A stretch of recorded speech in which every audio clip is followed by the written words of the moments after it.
All right. Hi, everyone. I am Steve Yee with Educative, and I'm joined by Fahim Ulhak, who is Educative's CEO and co-founder. And he's going to be sharing his insights today on cracking the FAANG coding interview in 2023. So really looking forward to today's discussion. And I think we're going to be doing live Q&A throughout this webinar. So within this Zoom webinar, you should be able to ask questions. So please do so throughout. We'll take questions throughout the webinar. And then also in the chat window, let us know where you're logging in from. We'd love to see where our global audience is from. So let me introduce Fahim to tell you a little bit more about him.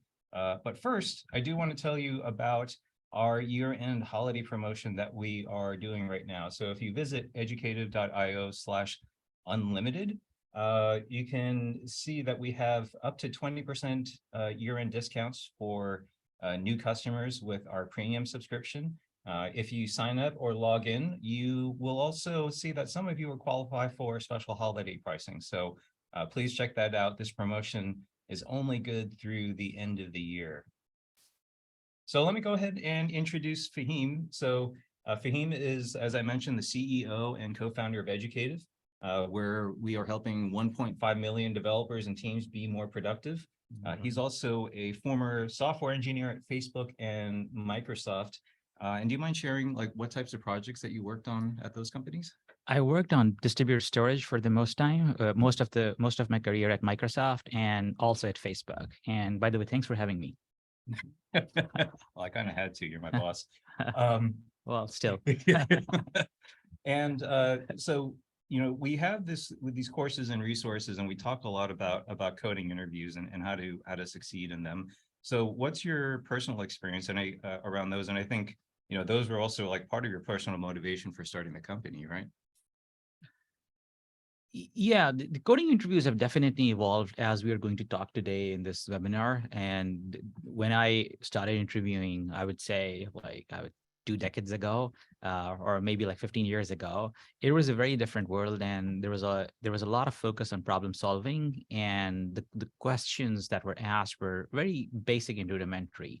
And now it has almost evolved into a very sophisticated science where candidates have to be better prepared because the interviewers are also better prepared, and they're also looking for more signals and more specific signals to give a higher decision. Okay, great. And then in our slide, we also mentioned that you're part of you were part of hiring committees at Microsoft and Facebook. So what goes behind the scenes at these hiring committees that people should know about? Every company has a different process, but basically your interviewers, they give their feedback, and it's mostly a strong hire or a medium hire or a weak hire decision. And if there are a lot of hire decisions and you're not an outright no hire, then the interviewers calibrate among themselves first, and they usually get together for a debrief. Once that debrief is done and they have a soft hire signal, then your interview packet is pushed to a committee of some sort, and there are more calibrated interviewers and more senior leaders in the org. And then they look at all of the interview feedback, they look at the decisions and more specific signals, and then ultimately give a hire decision or a no hire decision, and then recruiters would communicate with you. Of course, if at any step in this process, if the interviewers decide that it's a no hire signal, or after the debrief, the decision is no hire, then your packet is never put up to the committee. Got it. Okay.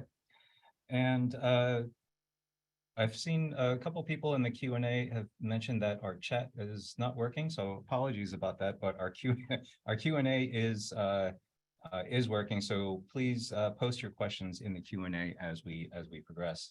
Mm-hmm. All right. So thanks for that overview, Fahim. And want to talk about let's talk about what we're covering in today's webinar.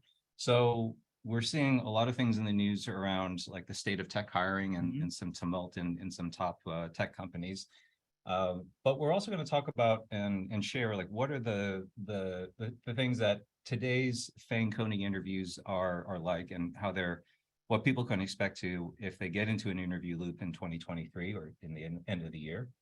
And we'll also talk about, and I think really this is the most important part of today's discussion, is what are the top ways to prepare for that interview, and then we'll also talk about some of the best resources for preparing and making yourself stand out. So as I mentioned, we're going to have live Q&A throughout. This webinar is going to be recorded. Well, it is being recorded and will be shared with everyone via email within the next 24 to 48 hours. Awesome. So why don't we start off with a quick poll, and so let's talk about what you're experiencing in your job search, and what is your impression of what the job search is going to look like in 2023. And then we'd also just love to know, you get a sense of like how many years of engineering experience that you have. And so I see a lot of people are filling out this poll. We'll share the results at the end of today's webinar. So thanks everyone for voting. I see lots of votes coming in. So why don't we go ahead and talk about the state of tech hiring. And so Fahim, what are you seeing, and what are our customers and developers seeing? Of course, if you look at the news, there are a lot of news about layoffs, and even today there is more news that Amazon may lay off some people in their organizations as well. So if you're only following the news, the situation looks very bleak, and you might be discouraged by the future of tech. But I would say that during the pandemic, of course, as you've seen all of those layoff emails that CEOs from Stripe and Facebook and others have written, they overestimated the number of engineers that they would need in the short term, and then they hired. And in some cases, I think that there was a little bit of engineering hoarding going on as well. And now that they are realizing that the growth won't be as spectacular as they anticipated, they're laying off some people. So it looks like on the surface, it is discouraging. But the good news is that a lot of smaller companies are still hiring, and these companies are really looking for great engineers, because those companies were not able to hire a lot of engineers in the last 2 or 3 years. And so I wouldn't be discouraged by the overall outlook of tech in overall employability of the engineers. I think there is a lot of engineers that we need, and we overall are still in a deficit. And this deficit will continue for at least a few decades. So don't worry about it. Yes, the news are bad, but I don't think so that things are overall looking bad for you being an engineer or having engineering as a career. Okay, thanks, Fahim. All right. And so let's talk about what does the interview process sound like or look like when candidates are trying to get into a top tech company or a FAANG company. So we've got this chart that that looks a little intimidating, but we're going to talk about strategies on standing out. So can you take us through the numbers here? Yes, of course. As you can see on the slide as well, most of the resumes are rejected. So nobody ever talks to most of the people who apply, and almost 5% of the people are selected for going to screening, or at least they would get a call from a recruiter, or they would get a automated online test of some sort. So the best way to stand out is to have a spectacular resume. And there are a lot of tips out there. We won't cover them today, but that's a topic that we could probably touch on in the future. So once your resume looks good, the recruiter will call you and they would schedule an interview with you. Typically what happens is that if 5 people are giving an interview or are taken through the full loop, only one of them gets selected. So there is almost a 20% chance that you will pass the interview, and then you will be given an offer. So overall, it looks like that if 100 people are applying, the chances of you getting selected in a FAANG company is less than 1% or almost 1%. However, the best way to overcome this probability is to apply in a lot of places, especially if you're prepared and you're a good engineer. You can get unlucky on one of those days, but you cannot get unlucky on all 4 or 5 of your interview loops. I know a lot of great engineers, and we talk a lot about how their interview processes went. It always comes down to, yeah, they got unlucky in their Google interview or Facebook interview or one of the other interviews. But if you're a good engineer, you don't have to really worry about it. Apply to a few places and you will get one of the best jobs in the world possible. Got it. And like you mentioned, like this 20% passing the coding interview, like this is actually based on like your experience interviewing hundreds of people. And then this is actually part of like the numbers that they look at in these hiring committees. Is that accurate? Yes, that's accurate. And if I remember, my pass rate was about 15 to 20% as well. So, so you're pretty tough. I think that's the average. Okay. I was average tough, I guess. Yeah. So that actually brings up an interesting question from Bilal. Let me pull up his question. We're very much related to this. And his question is like, when do I feel like I'm confident enough to apply at a FAANG company? Is there any kind of indicator for this step? If you're looking at it from your preparations perspective, I would say the best time to apply is when you can solve a lot of coding questions within 45 minutes without looking at any resources. And when you would start this journey, you would struggle a lot. And my suggestion to you would be that even if it takes you 1.5 hours to solve the first few questions, don't give up and don't look at like answers right away. Struggle for a little bit. And then if you cannot still figure out the answer, then look at the answer. Over time, you would see that your success rate will start improving and you will be able to get to the solution faster and without looking at any external resources or seeking any external help. And I think that when you're close to this milestone, that's the best time to apply, because you're going to get like only one shot in one of these companies, and you shouldn't waste it by applying it before you're really prepared. And I've made this mistake myself as well, by the way. So it is also coming from a lot of experience that even if you're working as an engineer for a few years, but you have not spent time on preparation recently, you can still fall into that trap where you think that you would be able to solve problems. But then when you're like in the interview, you struggle because you're trying to recall different things and some of the things are not coming to you as early as they should. So you're just slow. And so yeah, get prepared and then apply. Okay. Thanks, Fahim. And so that brings us into the next section here. So, what are today's FAANG coding interviews like? And so can you take us through like the different components of the interview process? Mm-hmm. So I would categorize the interview into 3 big buckets. Of course, there is like a lot of different flavors of these interviews, but the big buckets are there is implicit or explicit cultural fit interviews. Facebook calls them behavioral interviews. Google has them too. Amazon looks at each candidate from the vantage point of their leadership principles. So one way or another, every company is trying to find candidates who will have a great cultural fit.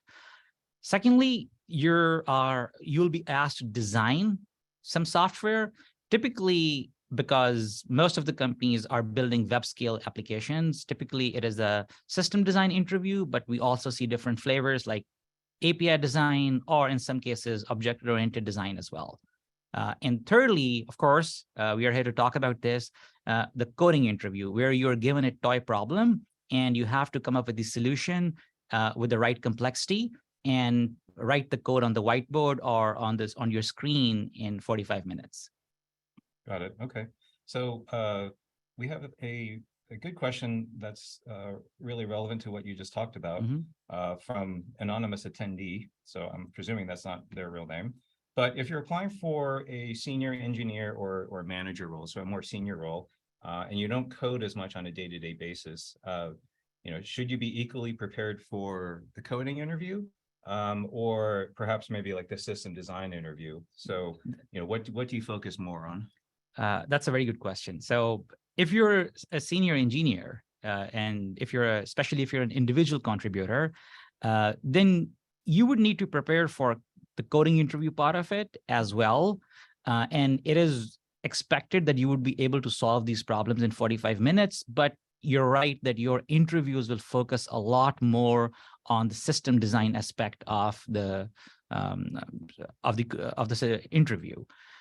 However, if you're an engineering manager, then coding interview is not really an important part of your interview loop. You would be put through like 1 or 2 coding interviews, but honestly, the bar is pretty low. And I've seen a lot of people get hired as engineering managers, even when their coding interviews were not great. So don't really worry about it, but you should be at least able to um,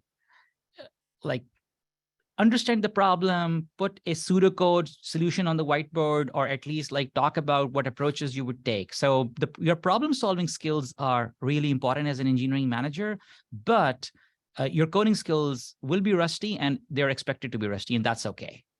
Okay, thanks, Fahim. I'm seeing a lot of questions about like how to prepare very specifically. And we're going to start jumping into that right now, like again, specifically for the coding interview. Let's do that. Right. So everyone who registered for today's webinar, in addition to getting the recording, will also be sharing like various cheat sheets that we have for common coding interview questions and the behavioral interviews. So that's an added bonus for those who sign up for today's webinar. Give us again 1 to 2 days on that. But let's talk about like what are like the tangible things that people can do to increase their chances. So you talk about brushing up on language fundamentals. Let's start with that, and then the other things that are here on this slide. Yeah. So when you're starting to prepare, first thing is that you should pick up a programming language that you're really comfortable with. And of course, most likely it will be the language that you've been recently working in. But the other thing that is very important is to get or brush up on the fundamentals of that programming language, like how to parse strings in that language, how to slice and dice arrays, how to use dictionaries and hash map, how to use search function in an array on a sorted list in your specific programming language. A lot of the times when we are writing production code, we are not using these parts of the programming language, but these will be really needed for you to solve those toy problems that you will be given in an interview. So brush up on those skills. And I have seen a lot of people struggle. And the interesting thing is that they know it, but they're not able to recall it that quickly. And that becomes a problem because it's a 45-minute interview and you have to be really on your feet. And if you're trying to recall things and you're struggling, you probably won't be able to get there in time. And secondly, I think the second part that's more important is to then use a very structured approach to prepare. Give yourself a few weeks. If you have not interviewed in 4 or 5 years, then maybe give yourself 6 weeks to prepare. And the third thing that's important is that prepare in a more structured way instead of randomly trying to solve hundreds of questions, because you won't be able to understand or classify those questions into patterns if you're not using a very structured approach. Okay. So I just launched a poll as you were responding. And so we were asking how many coding questions, on average do people think they need to memorize? A lot of these responses are between 50 to 200. But we also see that there are also these some interview prep solutions out there that offer thousands of questions. And what's the obviously, besides being a big number, what's the challenge associated with preparing that way? The challenge with LeetCode-like solutions is that you have thousands of questions, but they're not classified into different buckets. So you may end up solving 200 questions, but you may only be very fluent in array problems, or you might only be very fluent in binary tree problems. But then if you're given a different question, like a dynamic programming question, or a question that will be solved by a more complicated algorithm like union find or breadth first search, you would still struggle, and you would be in an interview as if you haven't prepared at all, even when you have spent a lot of hours preparing. So I would say the biggest mistake that a lot of people do is that they start to randomly solve questions, and at some point they give up, and then they go for an interview, and then they struggle because they're not looking at the patterns. And I think that's what we'll talk about more as well. Yeah. Yeah, I think part two of the this poll is, we asked how many hours are needed to prepare for the coding interview, and it looks like the vast majority of 42% of people saying they need over 100 hours to prepare. So, but hopefully, I think we can reduce that number, obviously based on experience, but based on the approach that you're suggesting by looking for these patterns. And so let's start talking about that. Like, can you go more into this concept of pattern matching? Yeah, of course. Yes. So if you look at the thousands of problems that are out there, there are not thousands of unique problems that you have to solve. Most of the questions are follow a certain pattern, and they're solving very specific problems. And we have identified that there are about 20 to 25 patterns that if you can identify, then you would have a higher chance of solving this problem. And the way it works is that as soon as you hear a new question and you've understood the patterns and internalized the patterns, you can quickly hone in on a couple of different approaches that you might take, and that gives you the edge that you need in a coding interview. That saves you those like critical 10-15 minutes, because then you can quickly look at a couple of those approaches and then say, oh, this is the approach, or this is the approach that I will need to apply and tweak to solve this problem. And I cannot explain this, but after you have done this for tens of hours, it starts coming naturally to you, you as if you have built the muscle memory for this. So as an example, let's take a simple pattern, like the 2 pointers example is like the first one. So let's take this example, and oh, you already have a problem for this, but let me start with a simpler example. Let's say the problem is an example that I can explain without the whiteboard. Let's say the problem is that you have to find the second minimum or second smallest element in an array. The easiest solution would be that you can sort the array and then look at the second, the element on the second index, and that will give you it. But you know that the complexity of that will be n log n, because sorting takes a lot of time, and probably that's not the fastest solution. So what's the second best solution? The second best solution could be that you can parse or traverse the array once, and you can find the minimum. And in the second pass, you can find the element that is greater than the minimum, but smaller than the rest of the array. So it will take 2 passes. It seems like a good solution. Asymptotically, it is a linear solution, a big O of n solution, and it looks okay. But there is even a better solution. What if you can track the minimum element and the second minimum element in one pass? And you're now, with every element that you're currently visiting, you will look at your minimum index, and you will look at your second minimum index, and then you would be able to quickly identify whether I have to update my minimum or my second minimum. And by the end of the first pass, you will have the answer. Well, traversal is very cheap in an array. So you would say that, hey, I could have done it with 2 passes. Why would I need to look at a more difficult solution, which would require only 1 pass? Imagine you're now solving this problem for a linked list or a binary tree, not a binary search tree, a binary tree. Over there, the traversal is more expensive, and you would have to come up with a solution that would allow you to get to an answer in 1 pass. So you've understood this pattern that sometimes when you're looking at different parts of a data structure, you can start having 2 pointers. And once you have internalized this pattern, then a lot of problems are easier to solve. For example, what if you're trying to detect if an array or a string is a palindrome? it becomes very easy because you can have 2 pointers and they're like, comparing the correctors, and then they're like moving inwards, and it's a 2-pointer solution. Now it becomes more interesting with problems like what Steve was showing, and you can move to this next slide, I guess. Like a 2-sum problem in a sorted array. You may have not heard of this problem before, but as soon as you hear about it, you will see, okay, I have to track a sum of 2 numbers. And yes, maybe 2-pointer solution is the better solution here. And the array is sorted, so you can quickly hone in on this approach and get to a solution.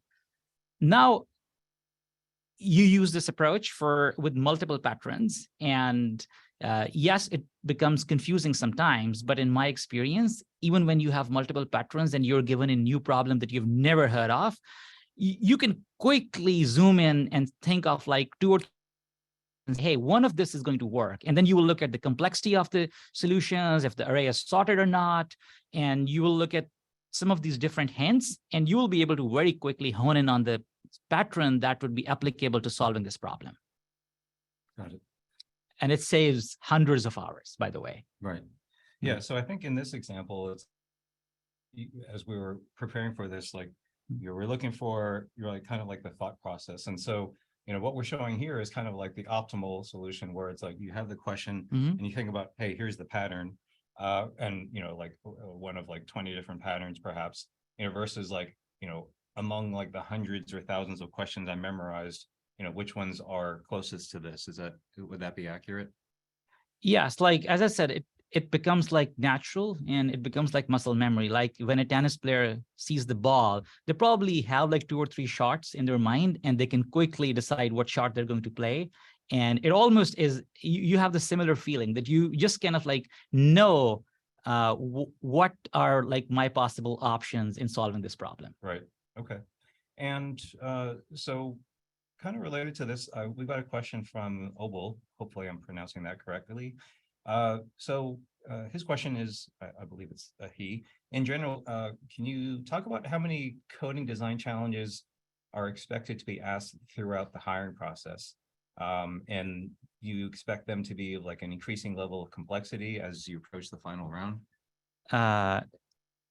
Yes and no, and I'll explain. So in screening, you might get like questions of similar complexity or difficulty, but the bar is low. Usually companies try to give like a higher signal or a move to the full loop signal if they think that you have 25 to 50% probability of passing the full loop. So the bar is lower. And sometimes questions are easier too. In the full loop, you're expected, based on what company you're interviewing for, you would be expected to solve 2 to 5, I would say, 2 to 5 coding interview problems. And some interviewers also ask 2 questions, a basic easy question, they call it a teaser question. And if you're able to solve that question very quickly, they'll give you the real question. So there is definitely the bar is higher, first of all, and you would expect that some of the questions will be of more difficulty than what you saw in your screening. Got it. Okay. And so let's actually talk about, what the interviewer is looking for in this coding interview. Are they, I'm presuming they're not looking for like, hey, perfect code. Are they looking more about kind of like the thought process and like your understanding of algorithms and programming in general? So, what are the signals that they're looking for during this coding interview? Yeah, the reality is that they're looking for both. They're calibrated, so they're looking for your problem-solving signals or your problem-solving skills. They're looking for how you approach the problem, how you created some test cases, what questions did you ask? So to understand what the problem is. And then they're looking at your problem-solving skills and your algorithmic and data structure skills. And then they're also eventually looking at your coding skills as well. You may not have to put a perfect code on the whiteboard or on the screen, but the code should be like, pretty close to perfect.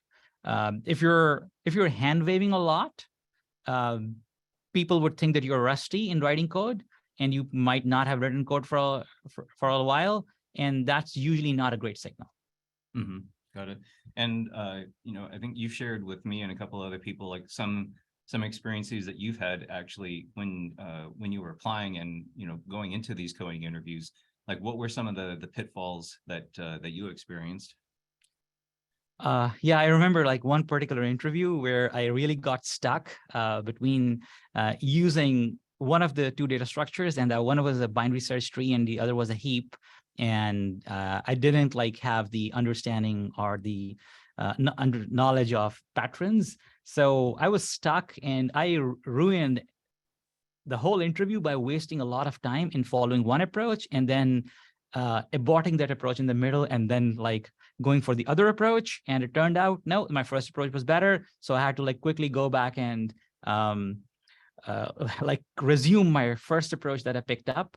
So it was a bit of a mess. It ended up being okay at the end, but it was nerve-wracking during those 45 minutes. Right. And like those, like in a stressful environment like that, those 45 minutes go by pretty quickly, don't they? Yeah, of course. Like, you write like 4 lines and then you look at the clock and like, 15 minutes have gone by. Like they go fast. And when you're stressed and you're under pressure. Yes. Right. Yeah. It's like, finishing in homework when there's a deadline. Right. Yeah. And so you really can't, going back to this point of like preparation, understanding patterns, it's like you really have to kind of like have those kind of like baked in your brain to be able to execute quickly and efficiently, with the added stressors of being in an interview within a short period of time. I think preparation is the best remedy. The more prepared you are, the more comfortable you are. And if you can 45 minutes is a lot of time if you are structured about it and you're thoughtful about it. The problems that are given to you in a coding interview, the code part of it should be very small. It shouldn't take you more than 5 to 10 minutes to write the code. Most people struggle because they become nervous and they become stressed, and then they waste a lot of time. You can really spend like 10, 15 minutes finding out the pattern that would be applicable, finding out the solution, then thinking about how you would write code, and then write code at the end. You can like easily like pace it out if you know what you're doing, and if you understand the patterns, and if you understand the process. Of course, it becomes more nerve-wracking if you're not prepared and you're struggling and you're randomly trying to like use different approaches, and that really wastes a lot of time. Right. So in addition to, knowing the patterns, I think there's also, as I was looking through our course materials and, I'm a former developer, not a very good one. That's why I'm in marketing now, is that, there's also like, you can answer it correctly, but it can be a suboptimal answer. It could be like a memory hog, could be slow. It may not encompass all the edge cases. So again, that's another thing that interviewers are looking for. Would that be accurate? Absolutely, yes. So some interviewers would ask you to write a suboptimal solution before you go to the optimal solution, but a lot of interviewers would tell you their complexity requirements upfront, which actually I take it as a positive sign because it gives you the hints that you really need. Like, in addition to patterns, if someone tells you what complexity are they looking for, I would take it. I would take it and use it, because here's a simpler example. Like if someone says that, hey, you have to solve a two-sum problem that we are solving, but the array is not sorted, but you have to sort it in linear time. Oh, sorry, you have to solve it in linear time. I know already that sorting the array is out of question, because sorting the array would take n log n time, and I don't have n log n time. So I know there are some other things that I have to look for. And that's where patterns help, because now you know, okay, what are my options if all I have got is linear time complexity? And you would quickly be able to think of, okay, hash maps. Hash maps has a constant time lookup and put complexity. So I might be able to use hash maps. So instead of 2 pointers, if the array is unsorted and you are solving this similar problem, you would quickly resort to hash maps if you know the data structures, their complexity, and you can take those hints and apply them. Okay. So let's also take another question about preparation. So we've got a question from another anonymous attendee here. It's the same person. Yeah. So should I spend more time reading theories and different patterns for efficient problem solving, or spending more time in hands-on coding? I mean, I'm presuming the answer is both, but how do you how do you kind of like balance like this kind of the theoretical versus like the practical? I think you should spend some time in brushing up on the theoretical aspects of data structures and algorithms and problem solving, but you would spend a lot of time practicing. All I'm saying is that practice in a more structured way. You understand the patterns, and then after you have understood the pattern, try to solve a few problems related to that pattern and try to internalize why this pattern was applicable in solving this problem. And then when you're looking at a random problem, don't try to just jump in and solve it blindly. Think of the patterns that you have already learned and how you can apply one of those. And that's the practice. So yes, there's a lot of hands-on practice that you need to do. You need to write code. You need to get like more fluent in writing code and solving the problem using the programming language that you'll use.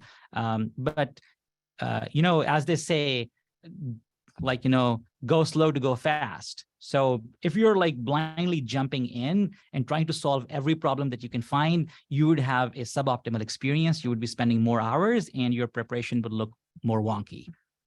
Got it. Okay. So one logistical note, like Fahim, do you mind like scooting this way about 2 inches so we make sure we get good video of you? Okay. Thank you. Okay. So hopefully you all can see us. We are uncomfortably close. Yep. But we are sacrificing to make sure we have a great webinar. Okay. Should I put the mic forward as well? But it's okay. That's great right there. So we got another question from Shoab. Hopefully I'm pronouncing that correctly. And their question is, should our code be runnable on a compiler without any errors? Or is it okay to have like some minor syntax errors, as long as like, you're explaining the solution clearly? It's okay if you have like minor errors. Don't worry about semicolons and the right dots and the complete like good spellings of every function call.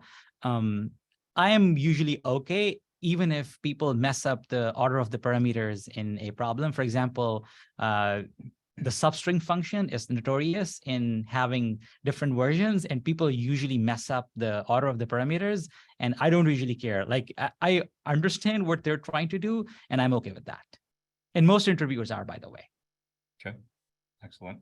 So before I get to this next question, I've got like a fun idea. So I apologize if our chat is not working correctly, but in the Q&A, if you have any coding interview or just interview horror stories, please post those, and maybe we'll read a couple as we keep going.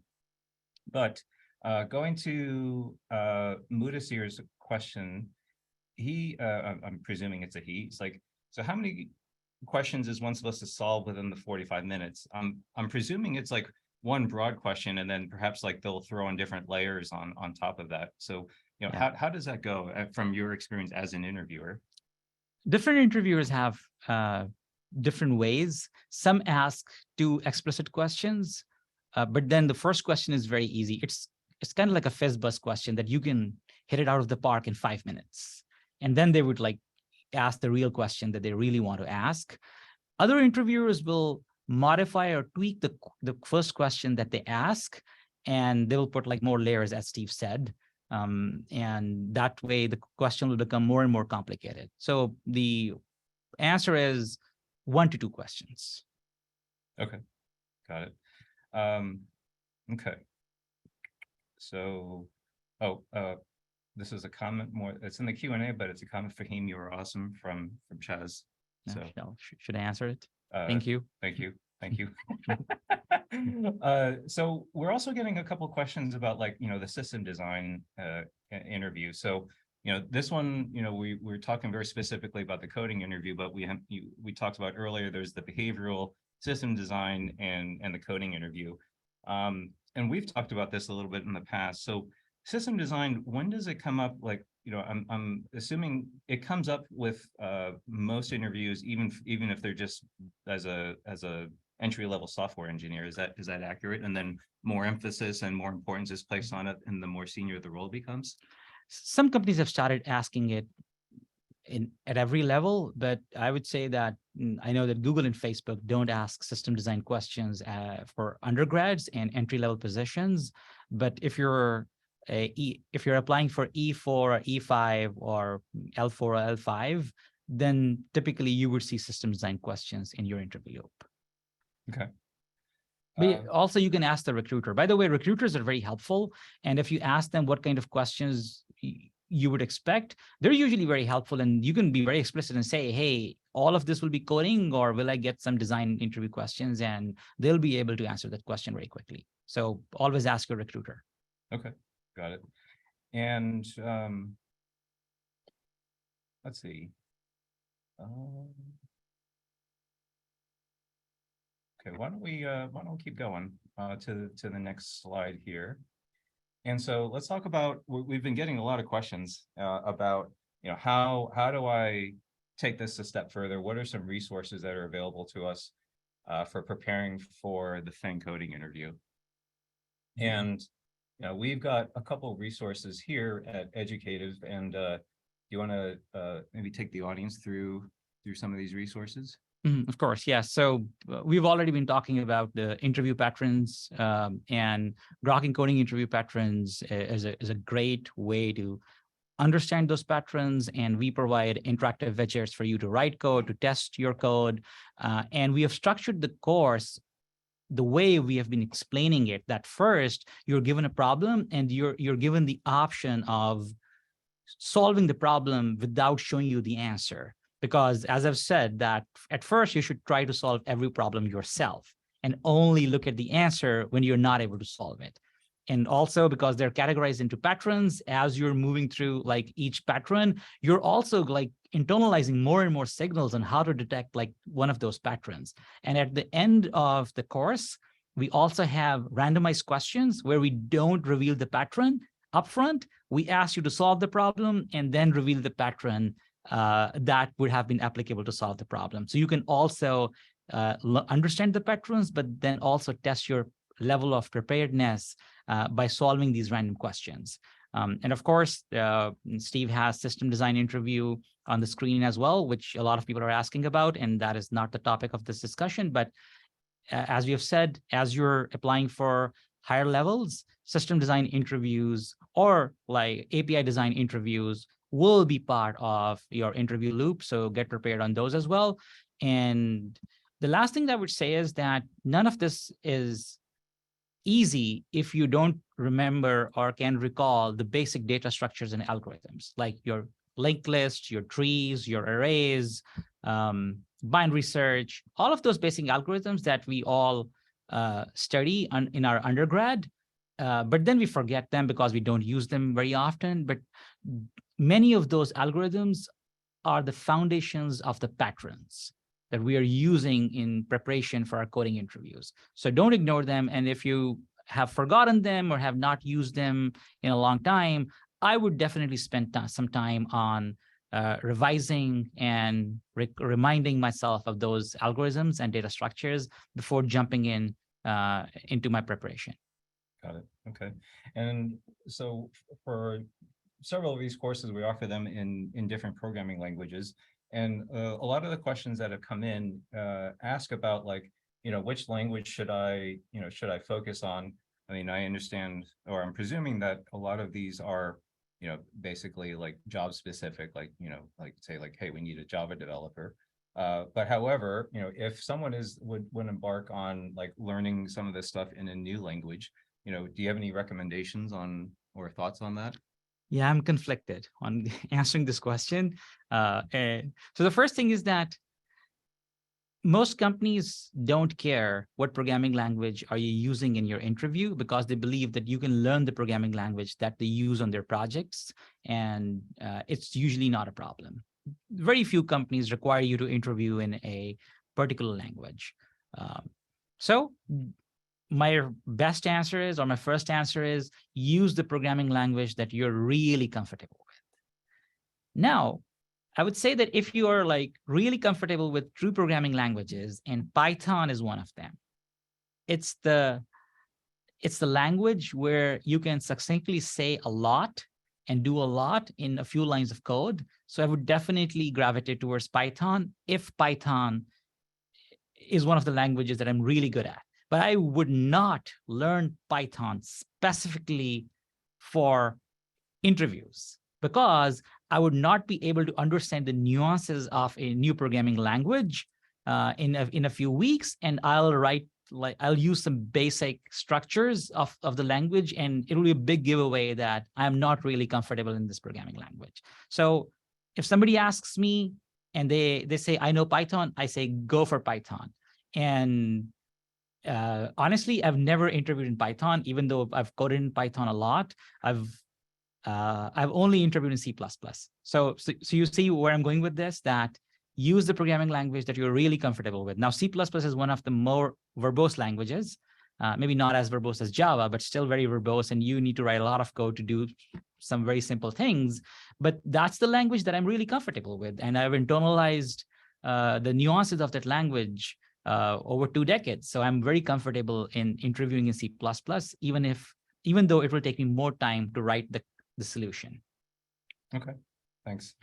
And we got a question from Omar, and he says, as a 3-year software engineer, he writes code daily, but can't figure out from the naive approach in the most problems, or perhaps it looks like he goes to the naive approach in most problems and figuring out how do I figure out the most efficient processes. So any recommendations? So I think a great example of that is the Grokking coding interviews class. So right here is basically the table of contents. So we've got like all of the different coding patterns that people can be expected to see. And I think I also saw some other questions in there saying like, hey, this list is getting longer and longer, and it's probably just like the coding interview is getting more mature. Would that be accurate? Yes, and we also looked at some of the questions that were lumped into other patterns, and then we decided that we might serve our audience better if we extract them out into a different pattern. So the number of questions that you're solving is most likely the same, but some of the patterns are now more explicit, which were lumped together previously. That's why you see a little bit of like inflation in the number of patterns. But believe me, it's still much more easier if you've done the first 10. The next 5 or 10 patterns would also become easier for you because you would be able to eliminate a lot of the problems based on the patterns that you've already learned. Yeah, this won't be applicable. This won't be applicable. Okay, what else? So that process of elimination also starts becoming a part of your muscle memory as you're learning more and more patterns. So learning the 25th pattern is not as difficult as learning the first 5 patterns, because by the time you've honed in and practiced the process of elimination a lot, and it's also the answer to the first question that in the beginning, everybody struggles. Like people who can quickly answer a question are people who have practiced a lot and practiced in a more structured way. So I wouldn't give up on practicing, even if the first 5 questions are difficult and I am struggling with them. I'll still try to do them. I'll still try to understand the questions, and you will see that it becomes easier and easier for you. It is similar to going to a gym. The first 2 weeks will be very difficult. But if you are consistent and you're persistent, then the 3rd week you will feel, oh, it's much easier. And that's how it goes with interview prep as well. Okay.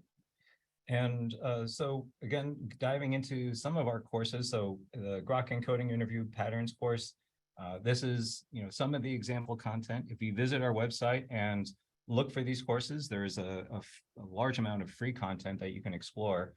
But this is an example of what our courses look like and how we cover the problems, both visually. And then we also have, an in-browser command line environment and development environment. So you don't have to set up a separate IDE.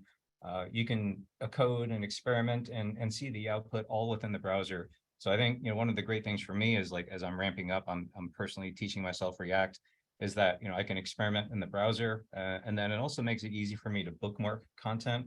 And then also search content. So like I've also done like video-based courses and bookmarking there and going back to like specific comment, like pieces of content like React hooks, which still confuse me a little bit. It's hard for me to like find that in the video, but in Educative, I can easily search for that and I can just via text and it pulls up the relevant content across our entire course catalog. So that's a godsend for me. And then let's start to kind of like wrap things up. I think we have a couple other questions that let me browse through. And as I'm looking through them, I want to remind everyone to check out educative.io/unlimited. The pricing you're seeing here is US. And so we also have international pricing. So I encourage you, if you are overseas, to visit the website. It'll detect what country you're in and give you some optimal pricing. And don't use a VPN, please. Especially if you're in the US. Okay. So as we're going through this, why don't we actually go through like some of the polls that you were all kind enough to fill out. So at the very beginning, people were curious about like, we asked about job searching in 2023. And a lot of people said, or most people said, it was going to be about the same as in 2022. But then it was evenly split, across a little harder and much harder. So I think, people are generally in our audience are a little bit, kind of like concerned and leery about job searching, but, only 27% said much harder. So I think, that goes back to those hiring statistics that, the unemployment rate for developers is still very, very low. Yeah. And that, companies are still hiring, but perhaps, they're not the ones in the headlines right now. And so second question or set of questions we asked around was like the number of coding questions to memorize. Mm-hmm. So 40, I would say like 65% or almost 75% people said that you had to memorize 100 or 100 or less. And a lot of people said like 50 or less. So, I think that goes in that that's in conflict with some of those other resources out there with like the lead code style where they're pumping out thousands of questions. I think it goes more towards this patterns-based approach, which our courses offer. But conversely, you asked how many hours are needed to prepare for the coding interview, and overwhelming amount said over 100 hours. So that's over 42%. So, I think people are realizing that, a lot of prep needs to go into this, but what are your thoughts? Like, do you think over 100 is necessary? If you're reasonably brushed up and you're coding on a daily basis? I would say that, then 100 is the maximum that you would spend.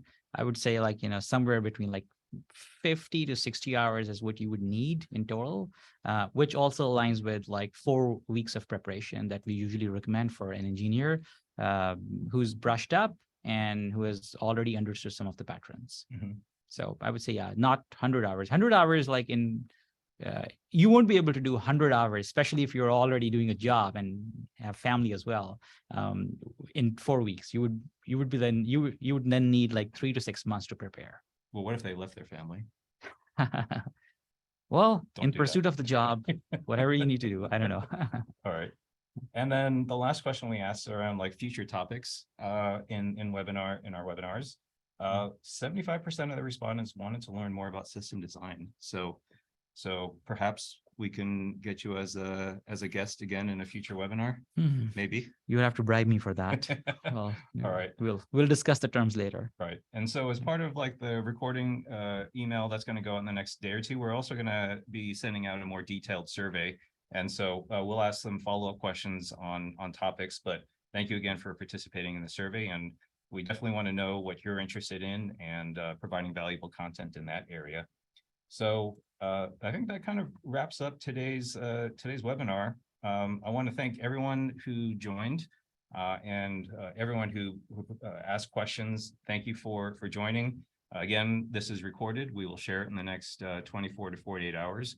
I also want to thank Fahim for joining and sharing his insights based on his extensive experience interviewing hundreds of folks and his experiences at Facebook and at Microsoft. So thanks everyone, and hopefully this was informative for you. And I just want to wish everyone a great week and great holiday and end of year. And again, check out educative.io/unlimited unlimited, and then also browse some of these courses. So, with a standard or premium subscription, you get access to our entire course catalog, not just the coding interviews or just the system design courses. You get access to those definitely, but also to our catalog of over 550 other courses too. So, so yeah, check it out. Anyway, have a great day, everyone, and thanks for joining. We'll talk to you soon.